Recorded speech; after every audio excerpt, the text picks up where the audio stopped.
Fala, galera da terceira série, tudo bem com vocês? Espero que todos vocês estejam bem. E hoje, então, né, já que ainda continuamos na quarentena, vamos dar início a mais uma aula de Química 2. Hoje a gente vai falar sobre o capítulo 15, que é o capítulo que tem como título Termoquímica 3. Para quem não me conhece, meu nome é Sara, eu sou professora de Química do Colégio Força Máxima, nas unidades de São Gonçalo e Laranjeiras. Então, hoje a gente vai dar continuidade ao nosso assunto de termoquímica. A gente vem falando sobre as principais definições de termoquímica, os diferentes tipos de entalpias que a gente pode encontrar nas reações. E hoje a gente vai abordar um capítulo interessante porque é um capítulo mais prático. A gente vai falar sobre como eu faço para calcular a entalpia das reações nas questões que vocês vão ter que enfrentar no vestibular, nas provas, enfim, nas questões que vocês vão ter que fazer durante a vida de vocês, nessa fase, né, de pré-vestibular. Então, hoje a gente vai ver um capítulo um pouco mais prático. Então, a gente vai resolver alguns exercícios ao longo dos tópicos, e aí vocês vão ter uma ideia do que eu estou falando, tá? Vamos dar início, então, aqui à nossa aula. Bem, primeiro, a gente precisa entender que quando a gente fala de entalpia, a gente não consegue medir a entalpia de uma substância por si só. Por exemplo, eu vou medir a entalpia de formação, eu vou medir a entalpia da água. Isso não é uma coisa que a gente faz, tipo, pega a água e mede a entalpia. Não é uma coisa que a gente faz em laboratório. O que a gente consegue fazer é medir a variação de entalpia de uma reação como um todo. Então, por exemplo, o que eu consigo fazer é medir a entalpia de formação da água fazendo aquela reação de formação que a gente viu na aula passada. Isso eu consigo fazer. Mas eu não consigo pegar a água e medir a entalpia dela, entende? Então, o que a gente consegue fazer é medir uma variação de entalpia com a ocorrência de uma reação, tá? Então, por conta disso, como eu não consigo medir entalpias de uma substância por si só, eu preciso de algumas convenções para eu conseguir calcular a variação de entalpia quando eu provoco, né, quando eu faço uma reação.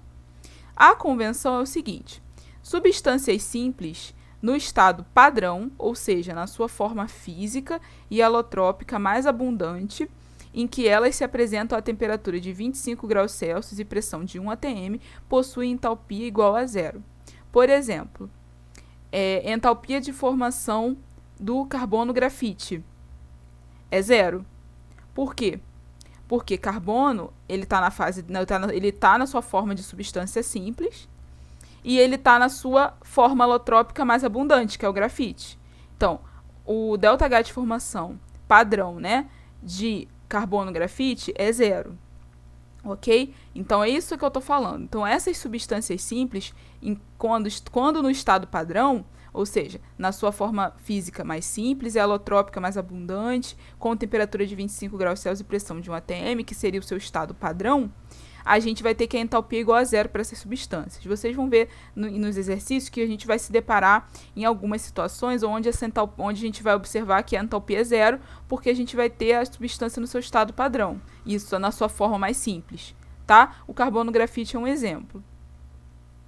E aí, então, para a gente conseguir calcular as entalpias das reações, a gente vai ter 3 caminhos possíveis para fazer isso. Primeiro, a gente pode calcular entalpia de reações utilizando as entalpias de formação, as energias de formação que a gente viu nas aulas anteriores. A gente pode calcular entalpia de reação utilizando as energias de ligação, ou seja, as energias envolvidas nas ligações químicas. E eu posso calcular a entalpia de reação utilizando a lei de Hess, que a gente vai ver no final. Então, são 3 caminhos possíveis para a gente conseguir fazer esses cálculos. Bem, então vamos lá. Cálculo de ΔH a partir das entalpias de formação. Pode-se determinar o ΔH de uma reação a partir das entalpias de formação, utilizando a seguinte expressão. Então, gente, para eu conseguir calcular o ΔH de uma reação usando as entalpias de formação das substâncias que estão nos reagentes e que estão no produto, eu tenho que usar essa equação aqui.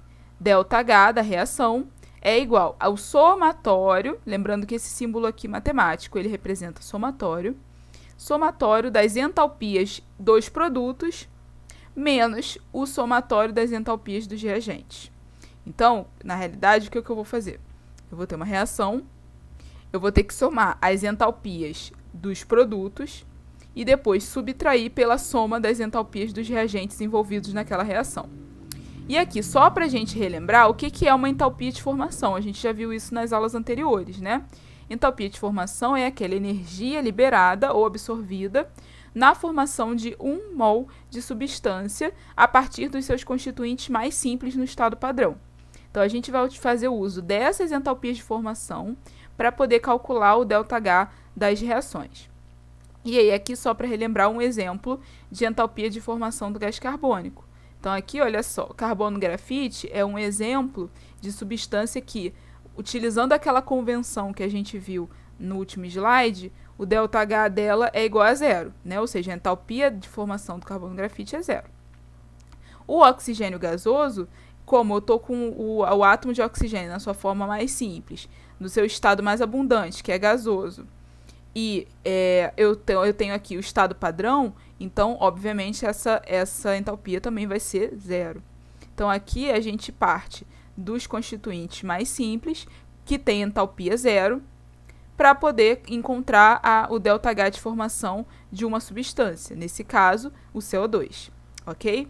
Então, aqui, isso é o conceito de entalpia de formação, é mais uma revisão, porque esse conceito de entalpia de formação a gente já tinha visto nas aulas anteriores.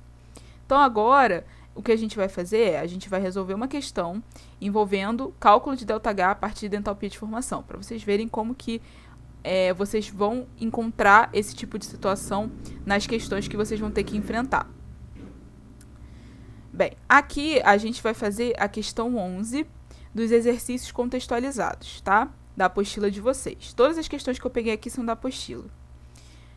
Então, vamos lá. A questão diz o seguinte: a indústria siderúrgica utiliza-se da redução de minério de ferro para obter o ferro fundido, que é empregado na obtenção de aço.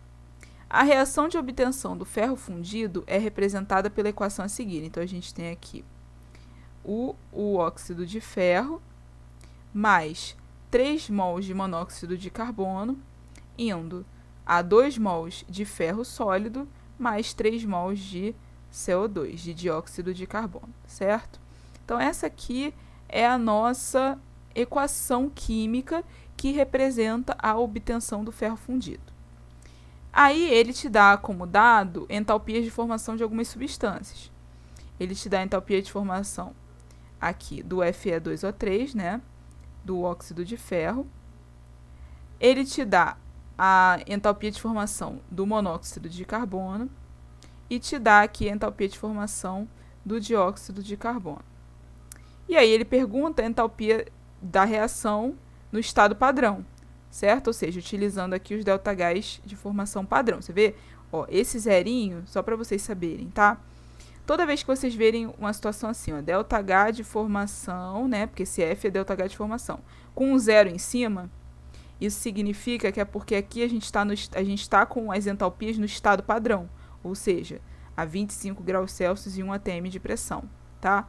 Então, sempre que vocês verem ΔH com um zero em cima, é porque a gente está fazendo, esse ΔH ele foi medido no estado padrão, ou seja, a 25 graus Celsius e 1 atm de pressão, tá? Então, aqui todos os valores eles estão no estado padrão. O ΔH de formação que foi fornecido está no estado padrão, porque tem o zero em cima, e, logicamente, ele quer que a gente calcule o ΔH entalpia de reação também no estado padrão, já que o ΔH de formação está no estado padrão.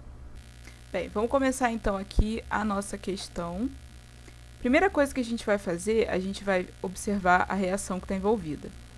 A reação que a gente foi dada na questão para a gente é a reação do trióxido de ferro 2 com 3 mols de monóxido de carbono indo a 2 mols de ferro mais 3 mols de CO2.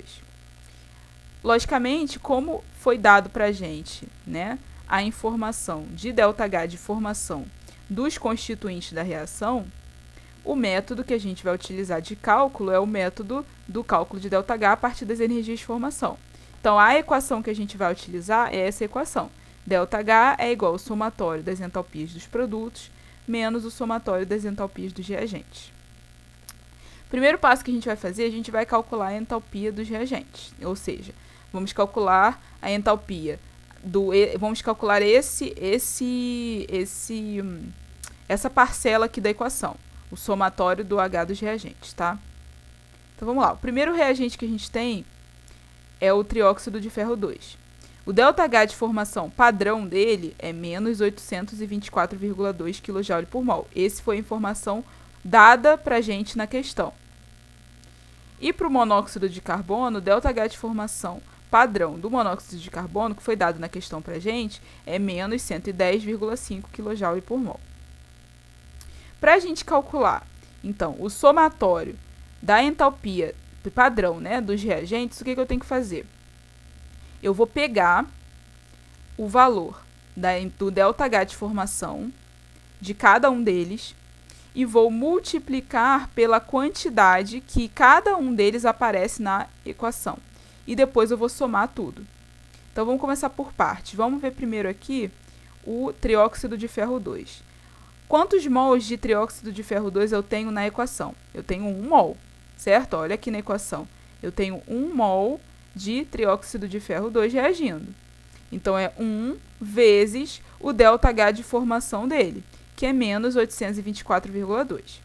Aí, agora eu vou somar, porque é um somatório, certo? Então, eu vou somar agora o do monóxido de carbono, que é o meu segundo reagente. Quantos mols de monóxido de carbono eu tenho na reação? Eu tenho 3 mols. Então, vai ficar mais 3 vezes o ΔH dele de formação, que é menos 110,5. Entenderam? Então, eu pego o ΔH de formação da substância e multiplico pelo número de mols que eu tenho dela na reação. E aí, depois eu somo todas essas entalpias dos reagentes, para poder chegar no somatório da entalpia dos reagentes. Esse somatório vai ser igual a menos 1.155,7 kJ. Ok?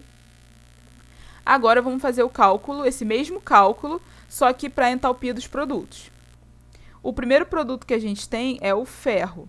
E o ferro, a gente já viu que substâncias simples no seu estado padrão tem ΔH de formação igual a zero. Então, o ferro, como ele está, né? O ferro está na sua forma mais simples e ele está no estado padrão, o seu ΔH vai ser zero, que é a convenção. E o CO2, a gente vai utilizar o dado que foi colocado na questão. ΔH de formação padrão do CO2 é menos 393,5 kJ por mol. Ok. O que a gente vai fazer agora? A mesma coisa que a gente fez em cima. Eu vou pegar o número de mols de cada substância presente na reação e vou multiplicar pelo seu ΔH de formação. E depois eu vou somar tudo. Então, vamos começar pelo ferro. Vai ficar 2 vezes, porque eu tenho 2 mols de ferro na reação. 0, porque é o valor do seu ΔH de formação pela convenção. Mais 3 vezes, porque eu tenho 3 mols de CO2 sendo formados. Então, aqui, 3 vezes menos 393,5, que é o valor do ΔH de formação padrão do CO2. 2 vezes 0 é 0, então, na verdade, a única conta que eu tenho que fazer aqui é esse 3 vezes menos 393,5, que vai dar menos 1.180,5 kJ. Show! Agora, o que eu tenho que fazer? Calcular a entalpia da reação, é o último passo da questão. A entalpia da reação vai ser ΔH é igual ao somatório da entalpia dos produtos menos o somatório da entalpia dos reagentes. Então, esse ΔH vai ser o quê? Menos 1.180,5 menos 1.155,7, que é a entalpia dos reagentes. A atenção aqui ao sinal, olha só. A somatório de entalpia dos reagentes deu um sinal negativo. O somatório de entalpia dos produtos também deu um sinal negativo. E eu tenho um sinal negativo presente na equação. Então, aqui, quando a gente aplica os sinais, a gente tem que ter muito cuidado. Por quê? Eu sei que aqui, ó, menos com menos é o quê? Mais. Então, esse sinal aqui vai se transformar em quê? Vai se transformar em um sinal positivo. Então, eu tenho que ter muita atenção na hora que eu estiver colocando os valores da equação para que eu possa utilizar os sinais corretos. Porque se eu troco o sinal, o meu resultado aqui vai estar errado. Então, esse sinal ele tem que ser sempre muito bem colocado, com bastante atenção. Então, aqui, ó, menos com menos é mais. Então, o que eu vou ter aqui é menos 1180,5 mais 1155,7. O resultado disso vai ser igual a menos 24,8 kJ. Logo, como o resultado é menos 24,8 kJ, a resposta é a letra B, certo? Então, aqui, essa é a nossa questão envolvendo cálculo de ΔH a partir das energias de formação. O que vocês têm que fazer, basicamente? Vocês vão calcular cada parte da equação em um momento diferente para não confundir vocês. Primeiro, vocês vão calcular o somatório da entalpia dos reagentes, igual a gente fez aqui. Depois, vocês fazem o cálculo da entalpia dos produtos, igual a gente fez aqui, respeitando o coeficiente estequiométrico presente na reação.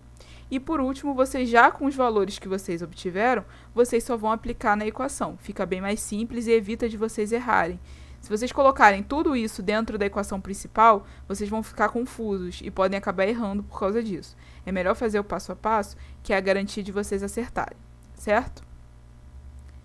Muito bem. Agora, a gente vai para o nosso próximo método de cálculo de ΔH, que é o cálculo de ΔH a partir das energias de ligação.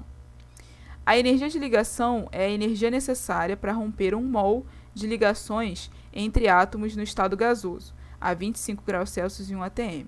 Então, quando a gente fala de energia de ligação, é a energia necessária para romper ligações. Independente dessa ligação estar sendo formada ou estar sendo rompida, quando eu falo de energia de ligação, é a energia para romper. Sempre energia para romper, tá?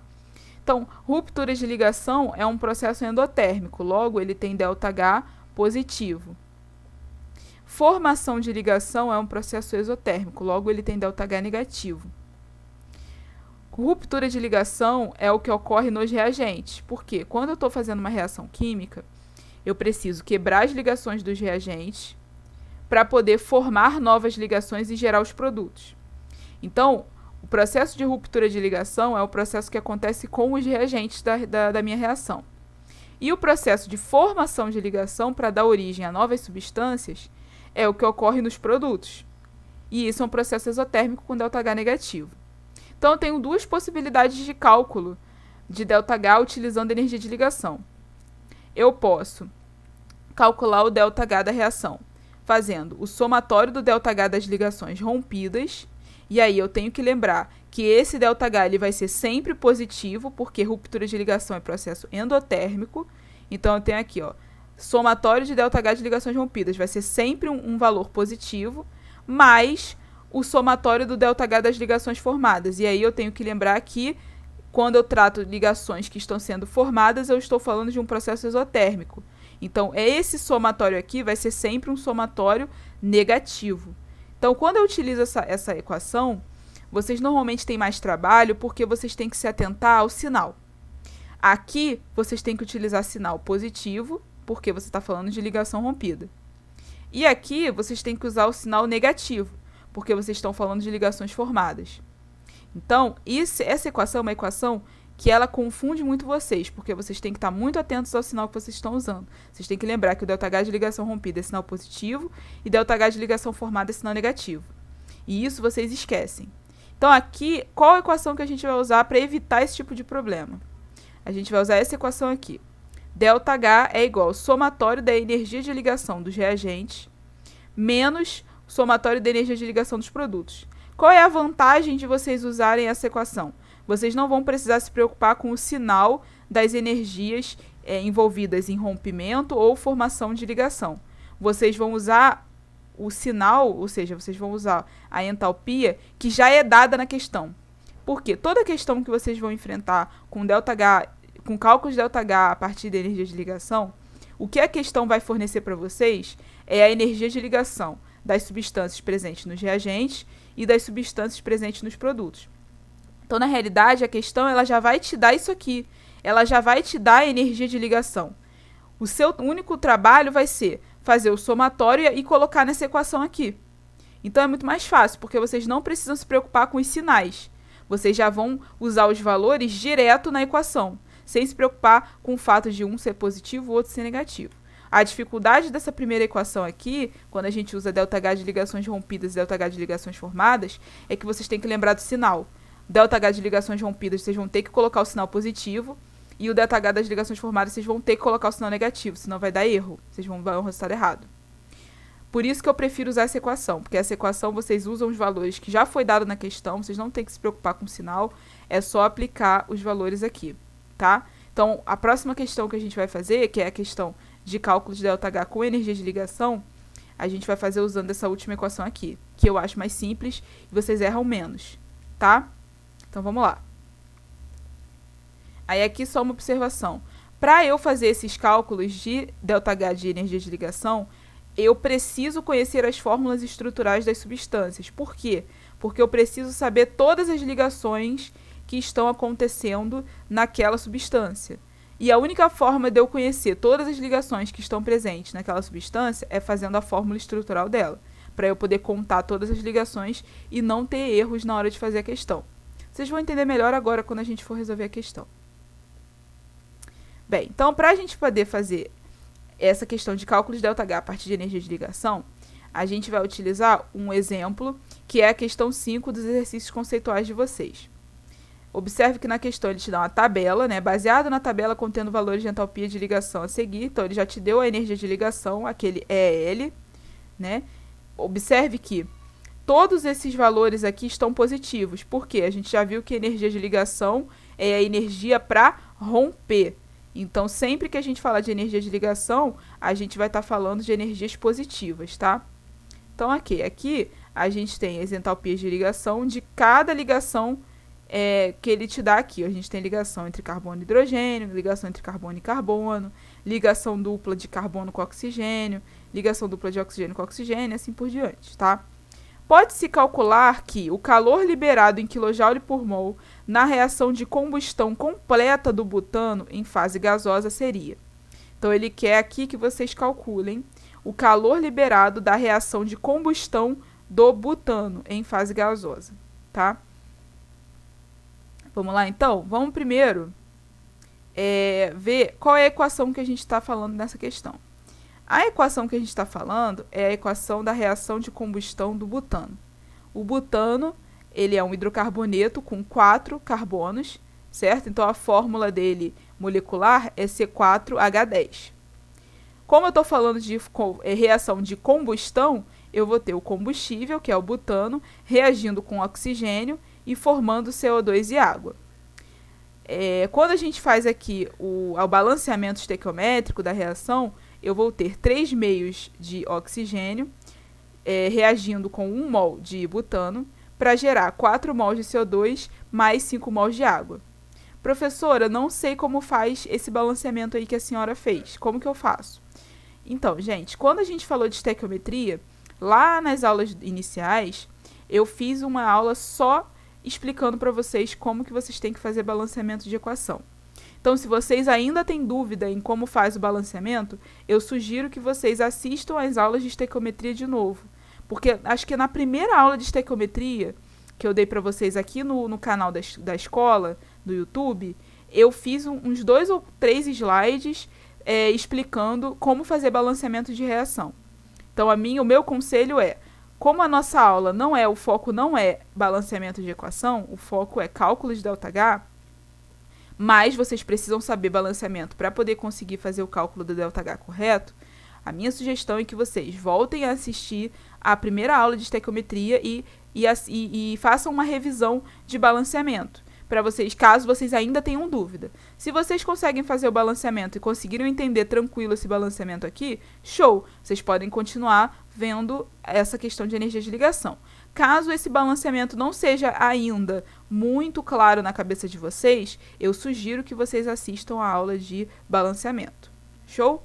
Então, vamos continuar. Então, essa é a nossa reação de combustão do butano.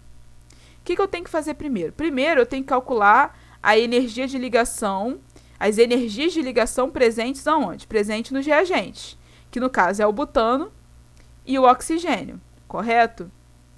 Então, vamos lá. Vamos primeiro observar aqui o butano. Quais ligações que eu tenho na fórmula estrutural do butano? Eu tenho Vamos primeiro ver as ligações carbono-hidrogênio? Quantas ligações carbono-hidrogênio eu tenho no butano? Eu tenho aqui 1, 2, 3, 4, 5, 6, 7, 8, 9, 10. Então, eu tenho 10 ligações carbono-hidrogênio no butano. E quantas ligações carbono-carbono eu tenho? Eu tenho 1, 2, 3. Então, eu tenho 10 ligações carbono-hidrogênio e 3 ligações carbono-carbono. Vamos então calcular essas energias? Para o butano, então, eu vou ter aqui 10 vezes ligações carbono-hidrogênio, porque eu tenho 10 ligações na estrutura.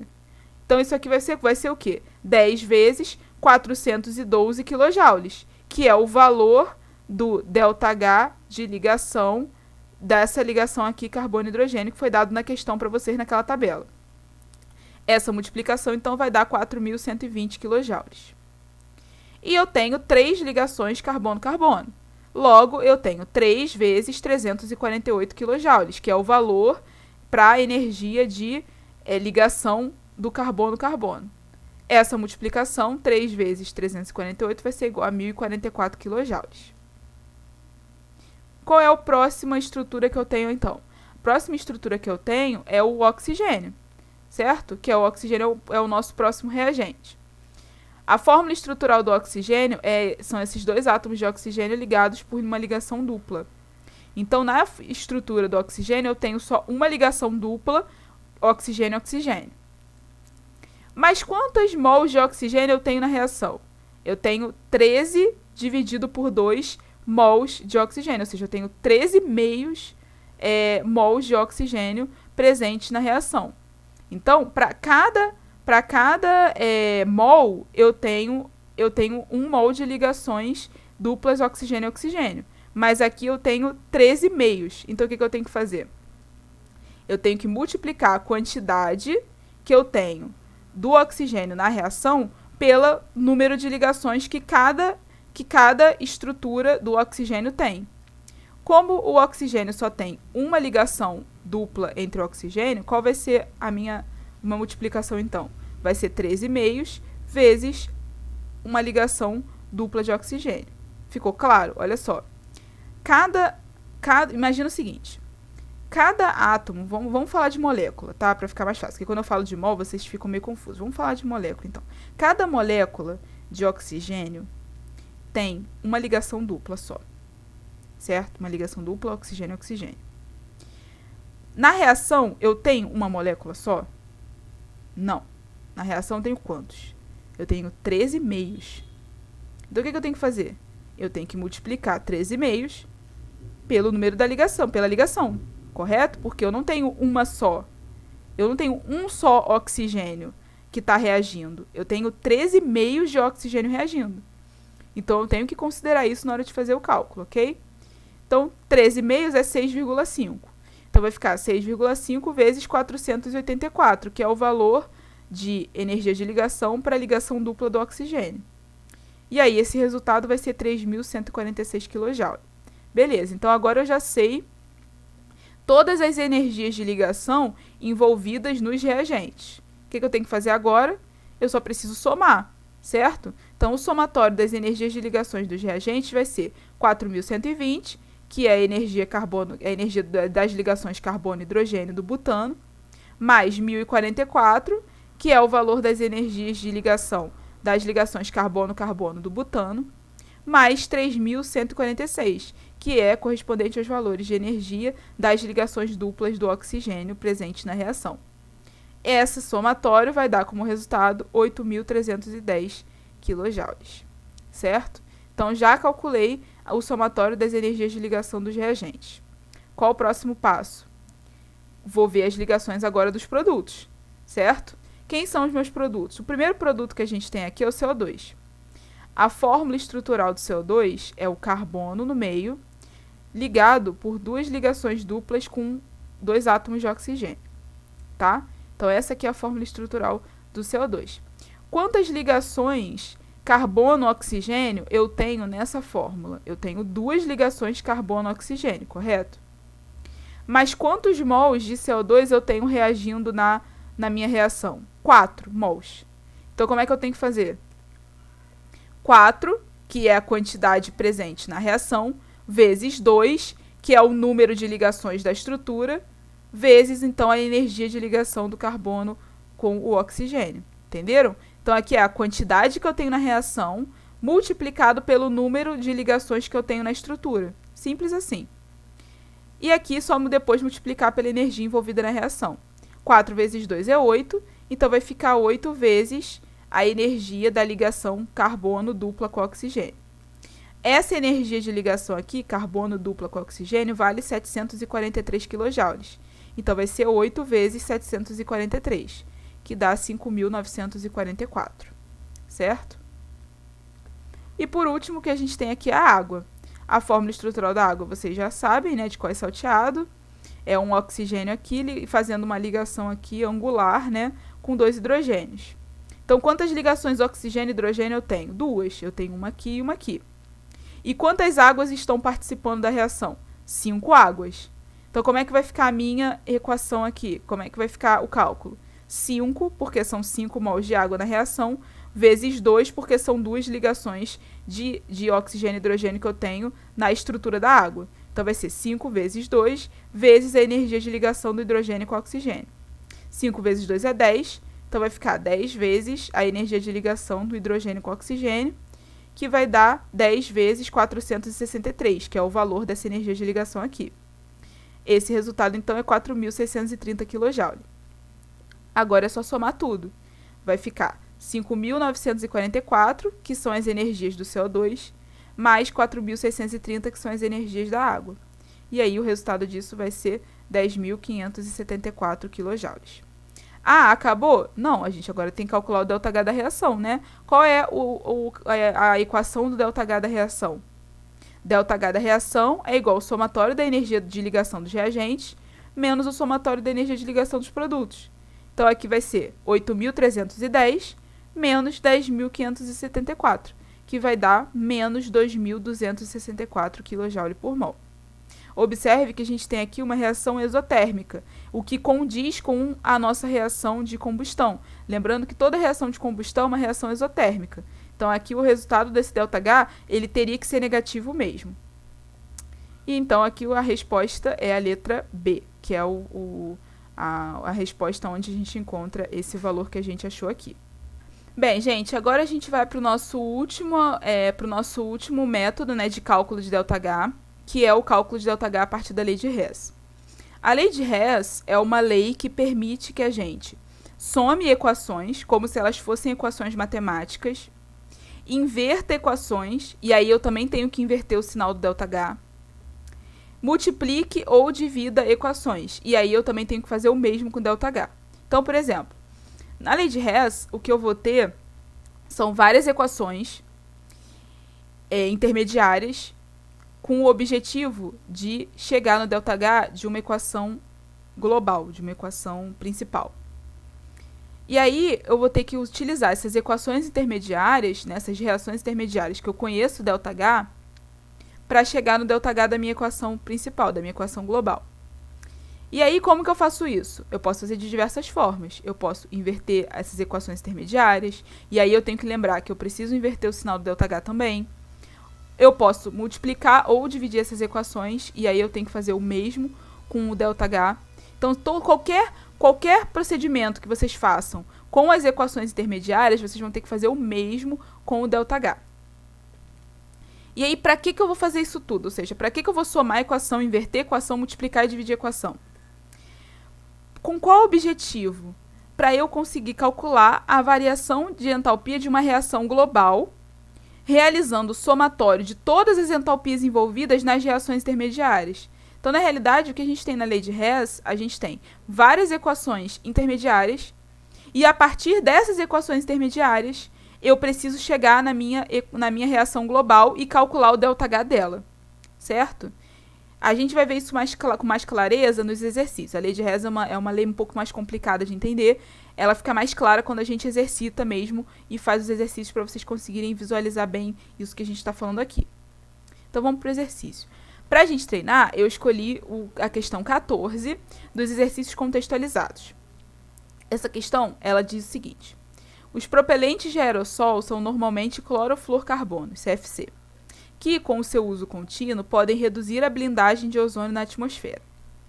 Na estratosfera, o CFC e o oxigênio absorvem radiação de alta energia e produzem, respectivamente, átomos de cloro, que têm efeito catalítico na remoção do gás ozônio, e átomos de oxigênio. Então, observe que a questão te deu duas equações intermediárias e te forneceu o valor de ΔH de cada uma delas. Ele te deu essa primeira equação intermediária, que é do gás oxigênio reagindo com um átomo de cloro para formar o ClO e o átomo de oxigênio, e te deu o ΔH correspondente dessa equação intermediária. E te deu uma segunda equação intermediária, onde eu tenho o ozônio reagindo com um átomo de cloro, gerando então o ClO mais gás de oxigênio, e te deu o ΔH envolvido nessa reação. Aí ele pergunta, o valor de ΔH em kJ para a reação de remoção do ozônio, representada pela equação ozônio mais átomo de oxigênio dando 2 átomos, dando 2 mols de oxigênio, é igual a. Então, observe o seguinte, ele te deu duas equações intermediárias e te deu os ΔHs de cada uma, e quer que você calcule o ΔH dessa reação, que seria a nossa reação global dessas reações intermediárias aqui. Então, o que eu tenho que fazer para chegar aqui? Eu preciso fazer modificações nessas reações intermediárias, invertendo, multiplicando ou dividindo essas reações, com o objetivo de depois somar essas duas equações e obter a minha equação principal. É isso que é a lei de Hess. Eu vou usar as equações intermediárias para chegar na minha equação global e calcular o ΔH. Vamos ver isso direitinho? Então, vamos lá. Quais são as reações que eu conheço ΔH, que são as minhas reações intermediárias? Isso é a primeira coisa que vocês têm que se perguntar. São essas reações aqui, que foram dadas na questão, certo? Você já conhece, já mostrei para vocês essas reações. E qual é a reação que eu quero obter o ΔH, que é a minha reação global? É a reação do ozônio com átomo de oxigênio indo a 2 mols de gás oxigênio. Essa é a reação global, é a reação que eu quero achar o ΔH. Agora, nesse momento que vocês já sabem quais são as reações intermediárias e os seus ΔHs, e qual é a reação global que você quer obter o ΔH, esse é o momento que vocês têm que olhar para as reações intermediárias e pensar quais operações vocês vão fazer com elas, de multiplicação, de divisão ou de inversão, para obter a reação global e o seu ΔH. Então, vamos observar o seguinte, gente, olha só. Na minha reação global, eu tenho que ter o ozônio nos reagentes, o átomo de oxigênio nos reagentes e 2 mols de gás oxigênio nos produtos. Correto? Isso é o que eu tenho que ter na minha reação global. Vamos observar a primeira equação, olha só. Na primeira equação, eu tenho gás oxigênio nos reagentes e tenho átomo de oxigênio nos produtos. Ou seja, o que a gente pode observar? Que essa primeira equação, ela tá o quê? Invertida em relação ao que eu quero obter na minha reação global. Então, o que eu posso fazer na primeira equação? Eu posso inverter ela, certo? Porque quando eu inverter a primeira equação, o que vai acontecer? O átomo do oxigênio vai para os reagentes, que é o que eu quero na minha reação global, e o oxigênio aqui molecular, né, a molécula de oxigênio, vai para os produtos, que é o que eu quero aqui na minha reação global. Então, se eu inverter a primeira equação, eu já coloco as minhas substâncias da reação global na posição correta, certo? Beleza. Só que aí, se eu inverto essa primeira equação, o que eu tenho que fazer com o ΔH? Eu tenho que inverter o ΔH também.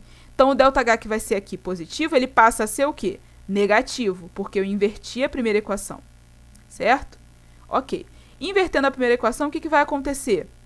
Se eu inverter a primeira equação, eu vou ter aqui, ó, oxigênio gasoso desse lado e o átomo de oxigênio aqui desse lado. Vamos ver, então, como é que vai ficar se eu inverter a primeira equação? Eu vou ter isso aqui, ó. ClO mais átomo de oxigênio indo a oxigênio gasoso mais o cloro. E o ΔH vai ficar invertido, então ele vai ficar com sinal negativo. E a minha equação 2 vai continuar a mesma coisa. O ozônio mais o cloro indo ao ClO mais o oxigênio gasoso, e o ΔH também não vai mudar. Vamos observar o seguinte agora, olha só. Lembrando que a reação que eu quero é o quê? ozônio mais oxigênio atômico indo a 2 mols de oxigênio gasoso. Essa é a reação que eu quero. Então, o que eu tenho que fazer? Eu tenho que cortar esse cloro aqui, porque esse cloro não faz parte da minha reação global. E tenho que cortar esse óxido de cloro aqui também, porque ele também não faz parte da minha reação principal. Se eu somar essas duas equações, eu consigo cortar o óxido de cloro, porque eles estão em lados opostos. E consigo cortar o cloro também, que eles estão em lados opostos. E o oxigênio aqui gasoso, que estão do mesmo lado, vai ser o quê? Vai somar. E aí eu vou ter os 2 mols de oxigênio que eu preciso. Vamos fazer isso então? Vamos somar agora essas equações? Então, fazendo a soma das equações, o que eu vou ter? Eu vou cortar o cloro, porque eles estão em lados opostos. Na reação 1, ele está nos produtos, na reação 2, ele está nos reagentes. Então, eu corto. ClO, na primeira reação, está nos reagentes, na segunda está nos produtos. Então, também corto. O ozônio vai somar com o átomo de oxigênio, porque eles estão do mesmo lado da equação. E esse oxigênio aqui gasoso vai somar com esse oxigênio aqui gasoso, que estão do mesmo lado da equação. Então, o resultado vai ser o quê? Ozônio mais oxigênio, mais átomo de oxigênio, dando 2 mols de moléculas de gás oxigênio, que é a equação global que eu queria, certo? Então, invertendo a primeira equação, eu já consegui a minha equação global. Então, que ótimo, eu já consegui a minha equação global somente invertendo a primeira equação. Podem existir situações onde vocês vão ter que fazer outros procedimentos. Vocês vão ter que inverter, às vezes, eu vou ter que multiplicar por 2 porque a quantidade do meu reagente está numa quantidade diferente da equação global que eu preciso. Então, eu vou ter que multiplicar por 2. Ou então, vou ter que dividir por 2 porque a quantidade está maior do que eu preciso na minha reação global. Isso pode acontecer. O que vocês têm que ter sempre em mente, não existe regra na lei de Hess. Vai depender do que vocês têm de equação e do que vocês querem obter. Então, o que vocês têm que fazer? Vocês têm que refletir, olhar as equações que vocês têm, as equações intermediárias e pensar o que vocês têm que fazer com essas equações para obter a equação global que você quer. Isso é o que vocês têm que pensar. Não existe uma regra. Não é tipo, eu vou sempre dividir por 2, eu vou sempre inverter, eu vou sempre multiplicar. Não. Cada caso é um caso. Então, vocês têm que treinar e entender que vocês vão ter que olhar as equações intermediárias e pensar qual procedimento vocês vão fazer para obter a reação global. Isso é que vocês têm que pensar. E a última coisa que vocês vão fazer vai ser somar as duas equações. Porque aí, quando vocês somarem as equações intermediárias, o que vocês vão obter no final da soma é a equação global que vocês querem. Certo? Então, aqui, somei as minhas equações intermediárias, obtive a minha equação global. E o cálculo do ΔH, como é que eu faço? Eu não somei as equações? Então, o ΔH eu vou ter que somar também. Tudo que eu faço na equação, eu tenho que fazer com o ΔH a mesma coisa. Se eu inverto a equação, eu inverto o ΔH. Se eu multiplico por 2 a equação, eu multiplico por 2 o ΔH. Se eu divido por 2 a equação, eu divido por 2 o ΔH. Então, tudo que você faz na equação, você tem que fazer no ΔH. Se eu somei a equação 1 com a equação 2 para obter a equação global, o ΔH eu vou ter que somar também. Então, o ΔH vai ser a soma do ΔH1, que é o ΔH da equação 1, mais o ΔH2, que é o ΔH da equação 2. E isso vai ser menos 64 mais menos 30, que vai dar menos 94 quilocalorias, que corresponde, então, à letra A.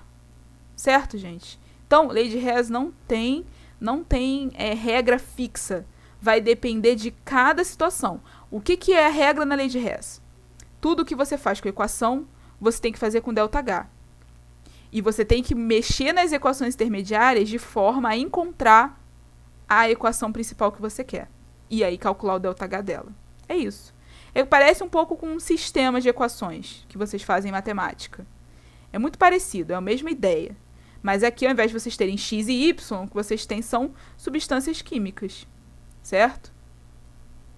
Então, gente, essa foi a nossa aula de hoje.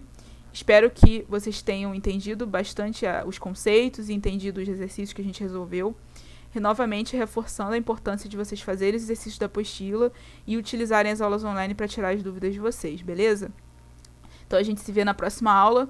Tchau, tchau, galera!